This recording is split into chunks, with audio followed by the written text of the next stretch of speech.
দর্শক আসসালামু আলাইকুম। মানুষের এত চাপ যা বলার না। গেট দিয়ে ঢুকতেই পারতেছি না, কঠিন অবস্থা। মানে এত গরম, এত ধুলা, এত মানে নেটওয়ার্কের প্রবলেম, কোনো ধরনের কোনো লাইভ করা যাচ্ছে না।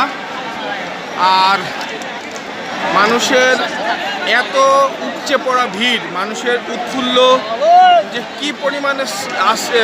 আজকে টিএসসির মোড় থেকে শরৎদি উদ্যান, টোটাল শাহবাগ, ঢাকা ভার্সিটি, ওইদিকে পল্টন, ওইদিকে এলিফ্যান্ট রোড পর্যন্ত টোটালি খুবই খারাপ অবস্থা।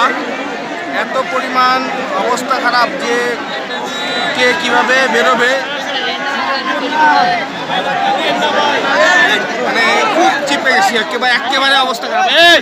এই ধাক্কা দিবেন না, ধাক্কা দেবেন না,